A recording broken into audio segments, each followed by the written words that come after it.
Cloud Native CTO, and our moderator, Kaylee Finelli, Senior Research and Development Communications Manager of VMware. Hi, everybody. Hello. Welcome. Come on in, grab a seat. We're going to do something new in the VMware booth this year. I have the privilege of interviewing Kit Colbert here, our Cloud Native CTO here at VMware. You probably saw him this morning on the main stage during the keynote. So welcome. Come on in, grab a seat. We're just going to spend about 20 minutes doing a little fun Q&A interview, and then you'll have the opportunity to ask questions of Kit as well, so make sure you stick around. So, yeah. Kit, welcome.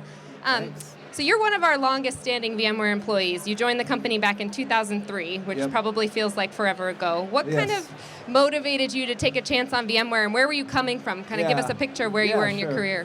Yeah, so I joined full-time in September of 2003. As a matter of fact, next week, I believe, will be my official 12-year anniversary. Happy anniversary. Which is, thank you, kind of crazy. Yeah, so actually, before I joined VMware full-time, the previous summer I interned at VMware. Was in college, and I was interested in like low-level sort of systems type of technology, kernel work. And VMware at the time was doing some really, really innovative stuff, as we all know, around the hypervisor, around optimized kernels with ESX. And so that really just intrigued me. So I went and I joined, I did the internship, that was 2002, right, summer 2002. And it was an awesome company. I was blown away by the number of smart people that were there. It was just like amazing. And the company culture was really awesome, very open, collaborative, fun place to work. Diane Green, our first CEO, was also just an awesome CEO and someone who you could tell really genuinely cared about the people that worked in the company. So at the time, the company was about 150, 175 people.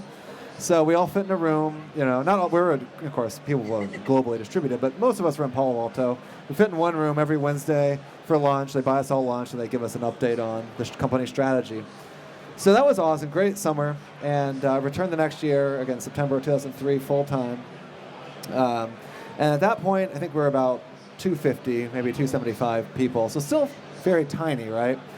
But again, it was, the caliber of the people there was really, really awesome. And so what I started working on was, and this is a get technical here, so if you're familiar with this stuff, it might be interesting. But we were embarking on a project to create basically user-level mode or support inside of ESX.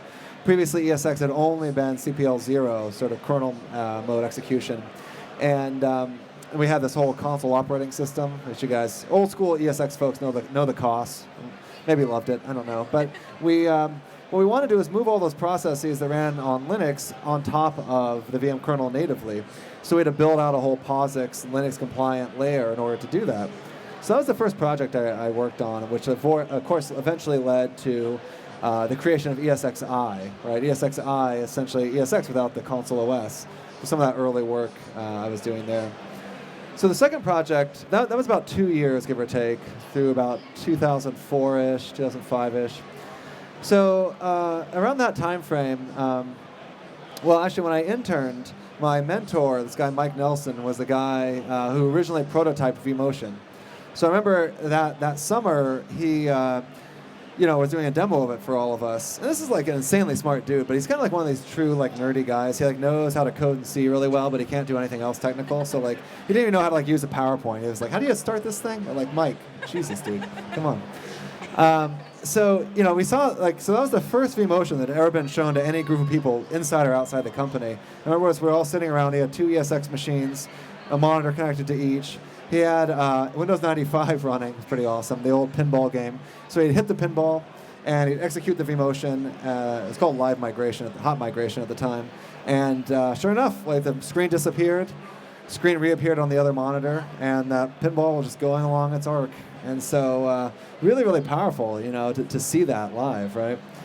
And so the reason I mentioned that is because he prototyped it. A couple other guys worked on it to push it out to production. And I believe ESX, was it 2.5? And so at that time, no one was really working on it. So about 2004, 2005, I actually took over the vMotion code base and really drove that forward for a number of years. Did a whole bunch of optimizations. Eventually also created storage vMotion while we were doing that. So vMotion, of course, migrates the compute. Storage vMotion is migrating the the storage as well. So that was about 4 years doing vMotion-esque type things. After that, I decided it was time for something new, and my work on vMotion had really exposed me to a lot of the intricacies of ESX performance. So one of the interesting things is that anytime any customer or anyone had a problem with vMotion, or a problem, with vMotion at all, they file a ticket against me, right? Kit, go fix it. Now, of course, my code is flawless, so it's never my problem. But Sure. yeah, I know. But that's what I told everyone. But what I found is that there are a lot of subsystems within ESX that vMotion was heavily reliant on to work properly. If those subsystems didn't work, vMotion appeared to be broken. So I got very good at understanding ESX performance and really getting my head wrapped around that. So at the time, we were starting up a new project, initially called IOPS, Intelligent Operations, to do performance management for vSphere.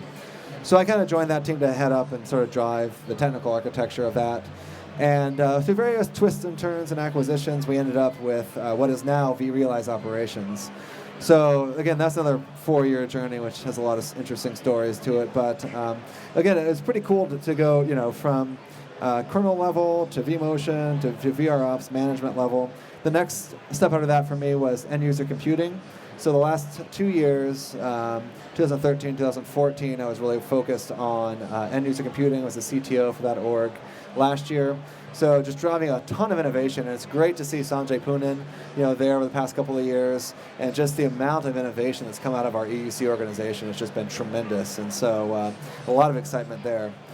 So finally, we get to today, and I think really, starting even early last year, I started to see a lot of this noise around containers and Docker, and all these things started happening.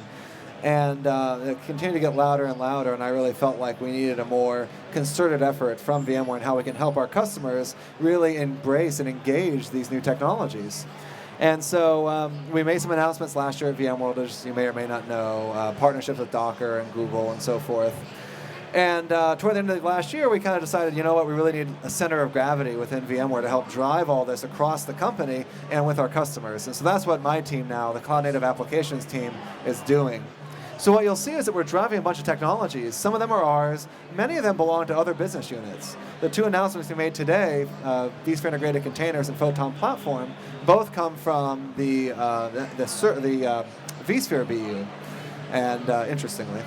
But so in any case, what we're really doing is now driving strategy across next generation applications, DevOps, and all these sorts of things, really working with all different business units to bring that stuff to life. So that's the last 12 years in 5 minutes. That was perfect. And just for perspective, VMware has about 20,000 employees now, so quite a growth to witness and see. Yeah. So with that kind of tenure, I know the theme for this talk was kind of around disruption, and you've witnessed, participated in, you've aided a lot of different disruption both within VMware and then at an industry level. Yeah. So I know when we were talking about this interview, you were telling me that there's some unique learnings and challenges that you take from that type of experience that are totally non-technical, some lessons that you learned. Can you tell us a little more about that? Yeah, sure. So a lot of lessons learned, obviously, in 12 years. But I think probably one of the biggest ones for me, it was really the story about storage vMotion, how that came out.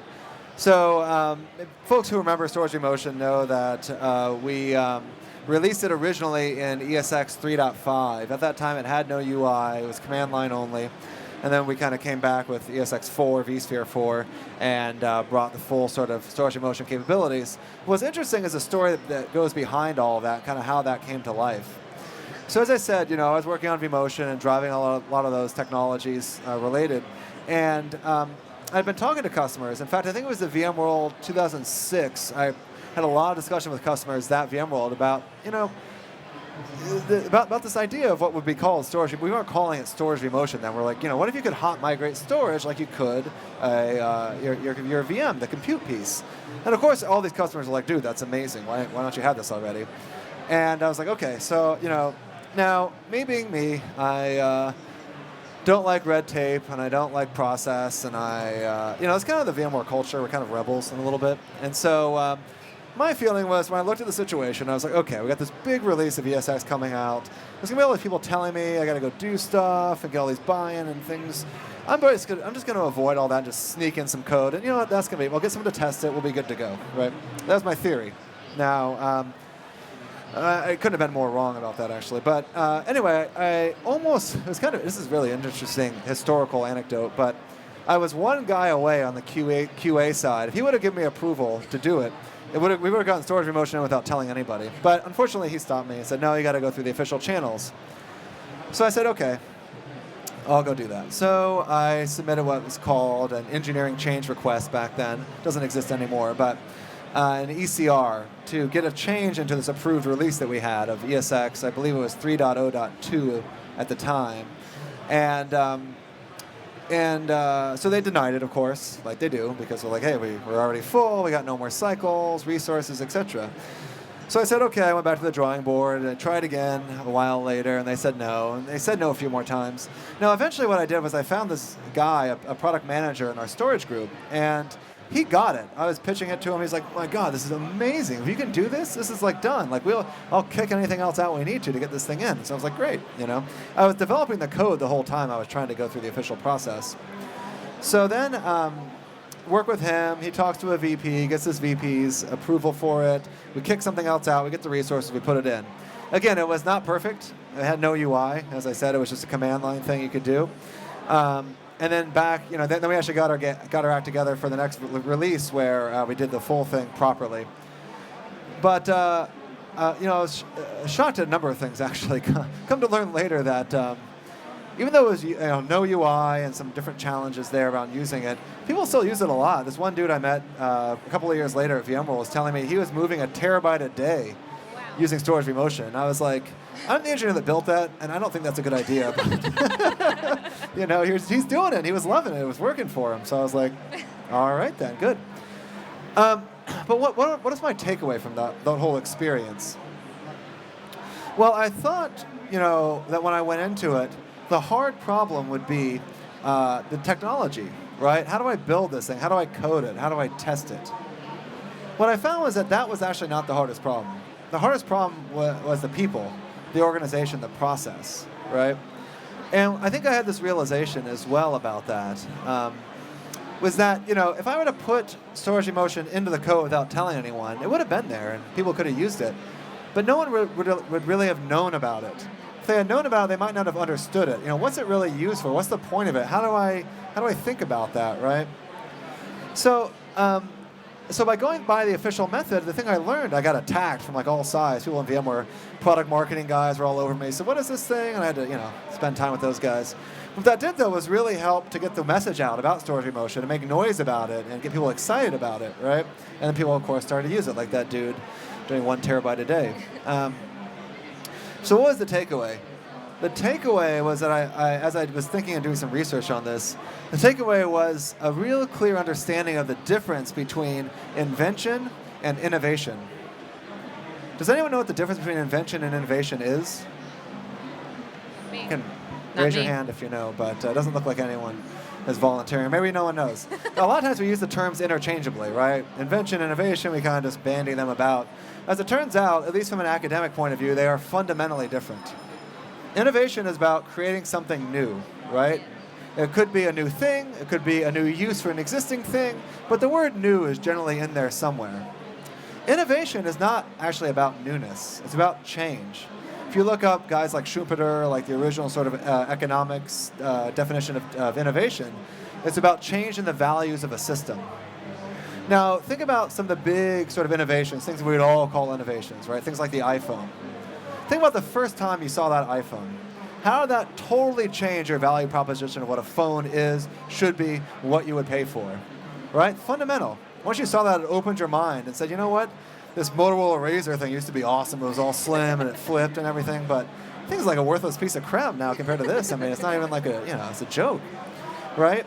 That's what we're talking about with innovation. Innovation is an impact. It's an effect. It changes how you think about something.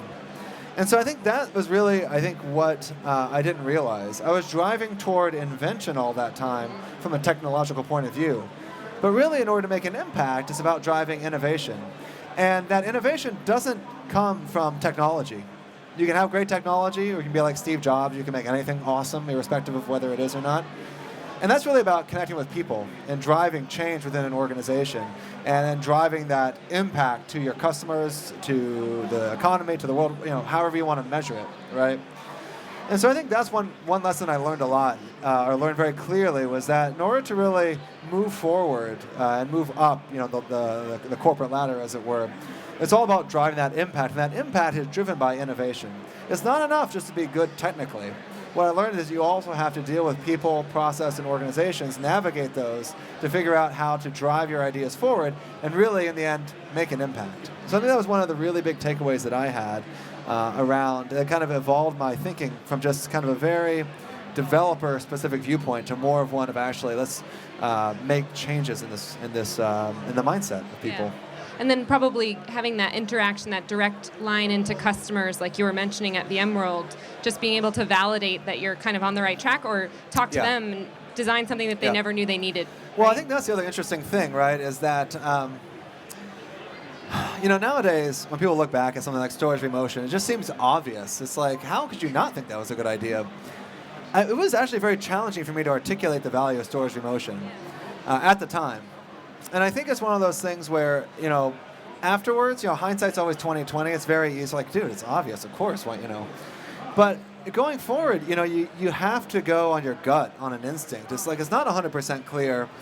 You think there's value there, and so I think that's the other piece of it. There's got to be a passion or like a drive to really push this forward against all these odds, right? Because I spent about 4 or 6 months just trying to get approval for this thing to go in. And it was only once I happened to find some dude who believed in me and could vouch for me to some VP that it was able to happen. So I think that was the lesson I learned. It was a good, sort of talking about professional growth. There's all these non-technical things that are really valuable to have in order to succeed.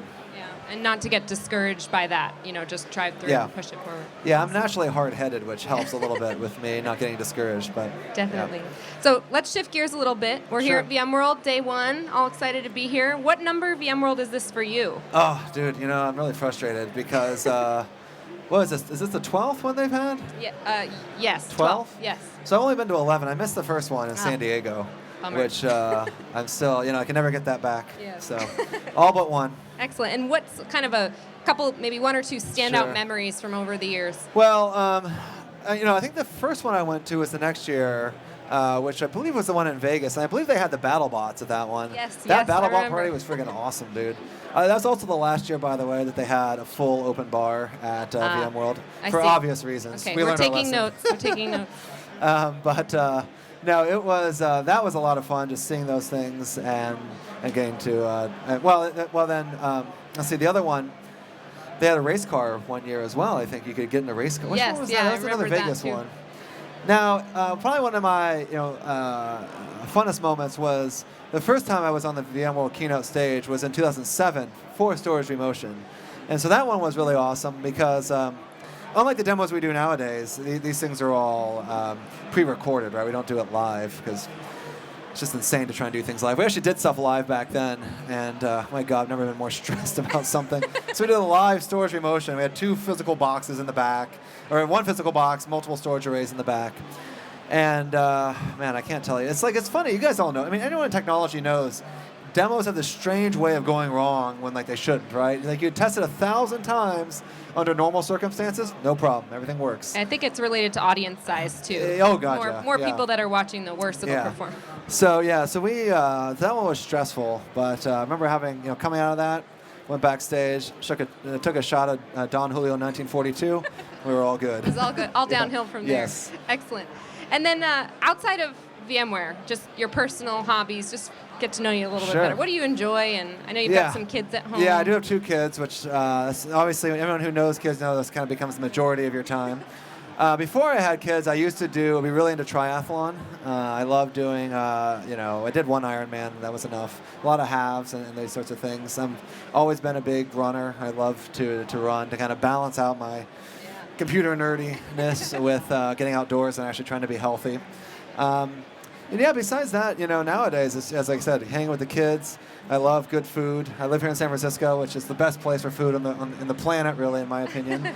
So loving taking advantage of that. Excellent. And then any shameless plugs you want to add about some of the cloud native stuff going on here at VMware? Yeah. Things you're looking forward to. I'm a CTO. This is what I do. Shameless plugs left and right. So we have a bunch. So if you guys were in the keynote this morning, you saw we have this whole field guide, right? VMware.com/go/CNA guide. That's got information about all the stuff cloud native related happening at VMware World this week. And there's a tremendous amount of stuff. In fact, I was sitting there trying to get my head wrapped around it. I couldn't even think. So I was like, guys, let's sit down and make a little list, which we did, which is that document out there. I think one of the cool things that we're doing is there's something we call the VMware Video Game Container System. So this is running over Moscone West in the hang space on the second floor. So with that thing, the way that works is that we're actually leveraging vSphere integrated containers. Inside there we're running Docker. Inside of there we're running MS-DOS. Inside of there we're running Prince of Persia. Oh, yeah. And it's like, and actually that's running on top of Photon OS, running on top of a MacBook. So on top of ESX, on top of a MacBook. So you want like totally unnecessary software stack. Right. But the point of it though is it's kind of like a mini hands-on lab in a way, because you actually walk through it yourself, you get it all set up, you run it. And then you can play Prince of Persia, which is an amazingly awesome game. I was playing that last night. I'd forgotten how cool it is. So this is a cool usage of the technology to show that vSphere integrated containers doesn't just support Linux. We also support Windows. And in fact, you don't even need containerization technology inside of the OS. We leverage that VM level isolation in order to do that. So that's the first thing. So I think over here we've got a bunch of demos going on. And also in the hang space over somewhere, Moscone South or North, we have the office of the CTO, where you see some more advanced stuff that we haven't officially announced yet, but we're kind of kicking around. So you want to see kind of the next gen stuff, please go check that stuff out. Yeah. A lot of really cool things we're doing in the container and cloud native application space. Yeah, it was really hot this year at Radio. It's an engineering event that we hold at VMware, and containers was a huge hot topic there, and there's a lot of really interesting posters and projects that are being shown over in the hang space. Yep. Awesome. Well, this was great. I think we can open it up if anyone in the audience has any questions for Kit. Don't be shy. I'll bring you a microphone. Anybody? Anybody? Tina? Mike? Anyone? Yeah, it's just abundantly clear. All right, here. We'll get one from Mike. Here you go. So where do you see, so we've got App Catalyst, we've got Photon, all that stuff's great. Where do you see Fusion's future running all this stuff on the Mac, and how do you think that that's going to integrate going forward? Yeah, well, so just for those that don't know, App Catalyst is a technology we released 2 months ago, I guess, and it is essentially a really simple to use free desktop hypervisor aimed at next generation application developers. Initially, it's focused on the Mac, but we'll of course have a Windows version out soon. So, the idea here was to give kind of just very simple, lightweight, easy to use virtualization, leveraging the great, VMware hypervisor. We don't have all the extra capabilities that something like Fusion or Fusion Pro would have, right? So we really see App Catalyst kind of being like almost a Fusion Lite in that sense. So we see those kind of, for folks that want all the more advanced capabilities, they should definitely upgrade to the paid version of Fusion or Fusion Pro. For those who just want simple virtualization, they're tired of using VirtualBox because it breaks on them way too much or they have problems with it, App Catalyst is really what we're targeting there. So we're working closely with folks like HashiCorp and their Vagrant product. We're working closely with Docker, because we really want to drive the proliferation of App Catalyst out to developers to make their lives easier. Thanks, Mike. Anyone else have questions for Kit? Rare opportunity. Okay, we're going to end early then. Thank you guys so much. We've got more of these Rockstar interviews later in the week, so take a look at the flyers up the front. Thank you, Kit. Thank so you, much. guys. Thanks.